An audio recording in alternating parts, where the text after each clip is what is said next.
Hello and welcome. My name is Scott Suskovic. I'm pastor at Christ Lutheran Church, and welcome to this podcast that we call Deeper Dive, in which we take a look at the previous Sunday's sermon and go at a deeper level for a great conversation. We're glad you're here.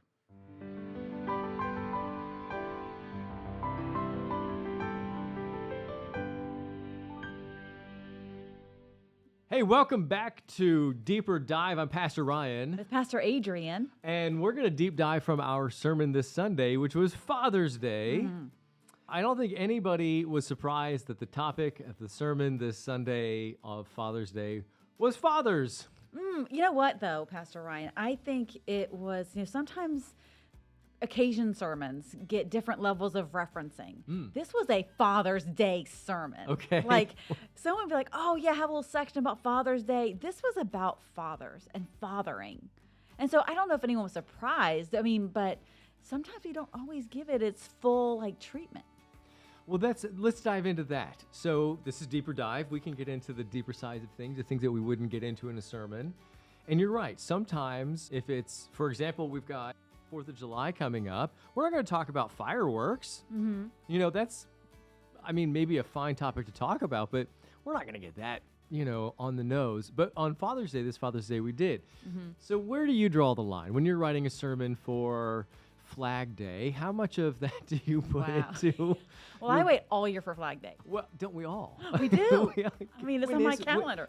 When is Flag Day? I'm not sure. Help us out. Would you Google that for us? Know. So we can find out and tell everybody at home, because they know, everybody who's listening probably to us, do. And we should be aware. Okay, so how much of the stuff do you put in? Because there's always something, right? I don't know what today is, but there's a hot dog day. Mm-hmm.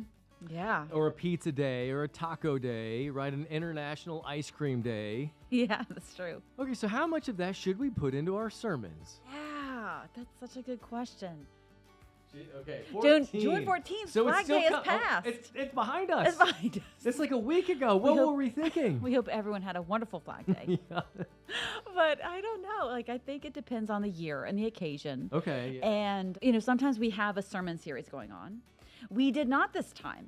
We didn't have a sermon series. That actually is an interesting point. So the sermon series that we're presently in, for those who are keeping score at home, is that we're not in a sermon series. Mm-hmm. We're doing what we call potpourri. Yep. Because there are a lot of one-offs, another technical term, which I bet you could grab at home. It's one sermon that may or may not have anything to do with the sermon that preceded it or subsequently follows. Mm-hmm. Okay, so those are usually, if I can put some words in your mouth, usually the one-offs have more to do with the day, because that's what we're doing there, as opposed to the sermon series, which means we want to talk more about whatever that series is. Yeah, exactly. So, I feel like sometimes we're kind of fitting it in because it's not taking over, but we really got to explore the Lord's Prayer. I thought that was kind of your entry into Father's Day, which I should just route you in for our 6th grade stepping stone on the Lord's Prayer. Just come in, just preach that sermon every time.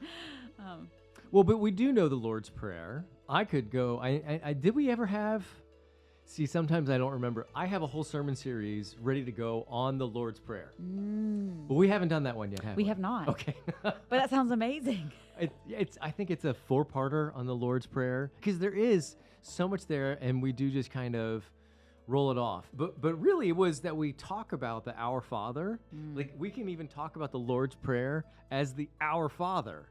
Yeah. Okay, well, why is that? Well, because that's maybe the most important thing about that prayer is that we call God the Almighty our Father, which influences how we should understand our Lord. Yeah, and I thought that was a really great way to kind of enter into the topic of fathering. We have a creator. We're just created, not just good luck with all that. Right, not a baby daddy. We have, a God who loves us, takes care of us. I also read for the Lord's Prayer that's also about Jesus' relationship with God, that it's also really defining that it is about us, sure. But it's also making sure we understand the relationship between Jesus and the creator. Oh, come on. Can you go any deeper? That is fabulous. I love that thought.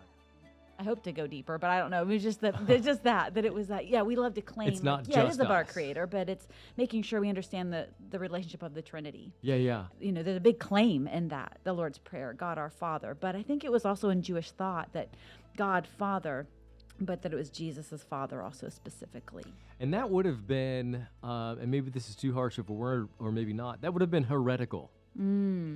I know that Pastor Scott tells a story about when he was having a friendship relationship with a rabbi, and Pastor Scott offered a prayer at a lunch that they were all at.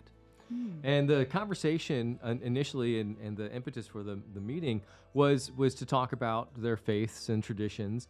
And the rabbi took that as an opportunity to talk about one of the differences, which is that the rabbi would have never been so familial and familiar as to say, Heavenly Father, and then just talk to him.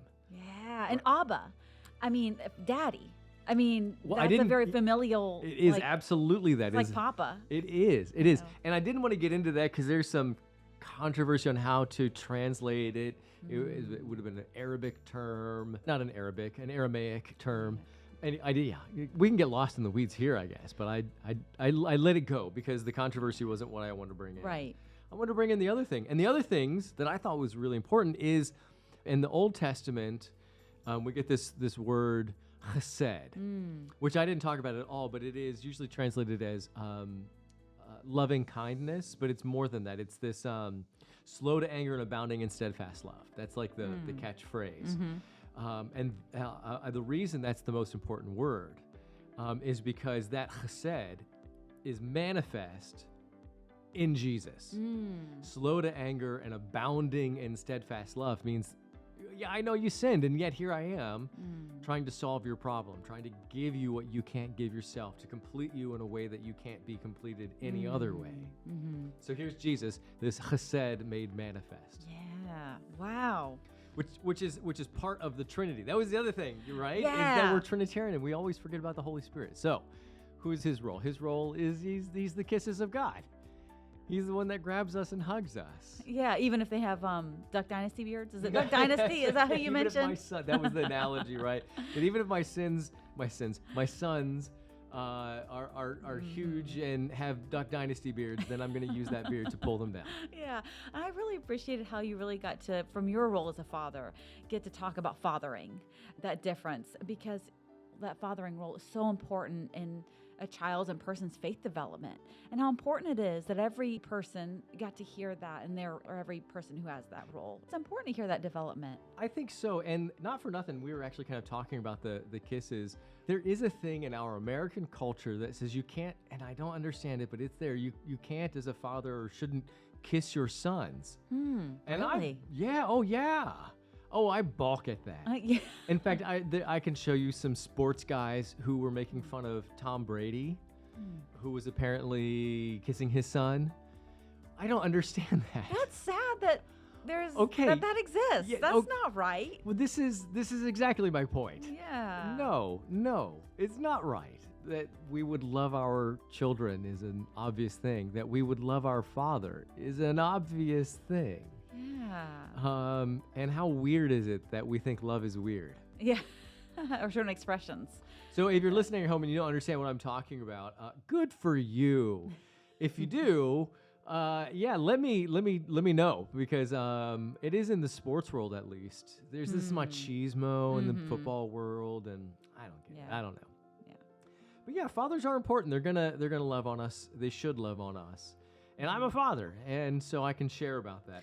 Yeah. I had to get permission from my son to share, and he waffled. He wouldn't let me show a picture of his lion. At first he said I could, and then he said I couldn't, and I wanted to honor that.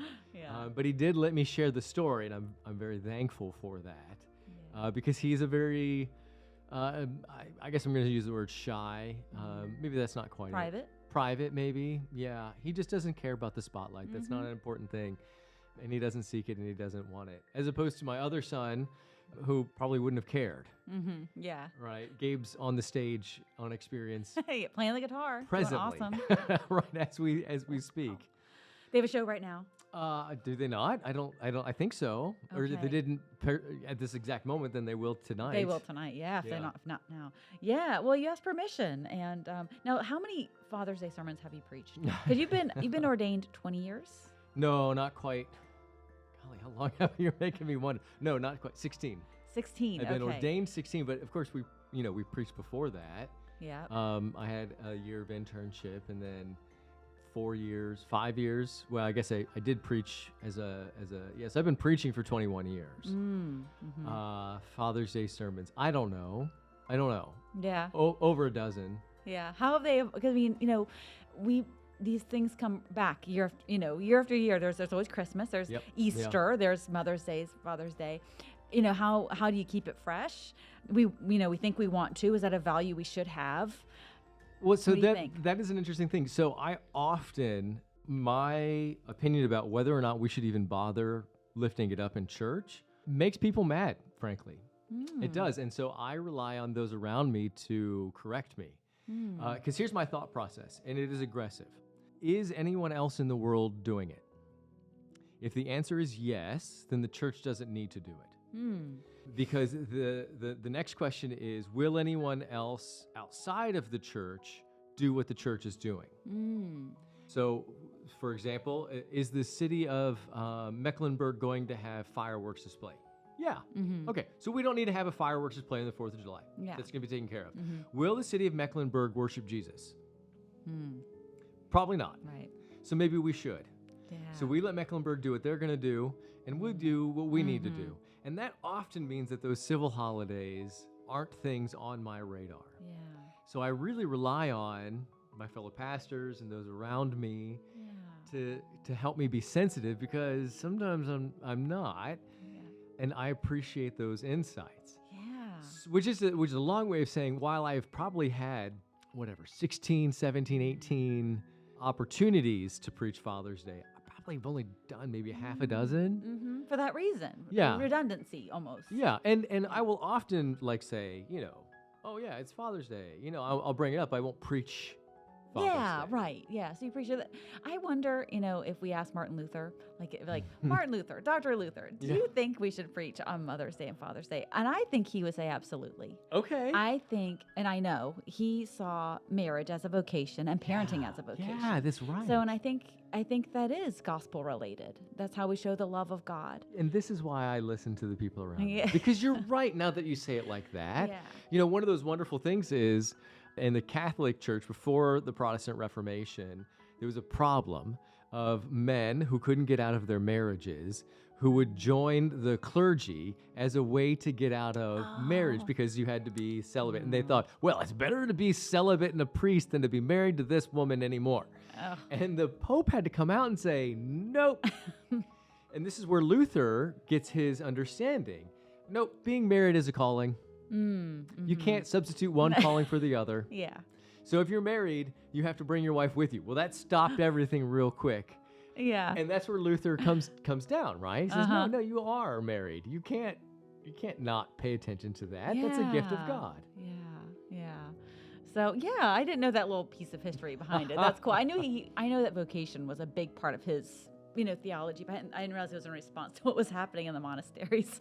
Well, and so here's the thing. If interesting. I were to leave the Lutheran Church or any other married Protestant pastor, became a Catholic, and fun fact, almost every mentor pastor-wise that I've had going up to ordination as a Lutheran left the Lutheran Church and became Catholic. Really? It's a weird thing. Interesting. And they were married and they brought their wives with them. Oh, wow.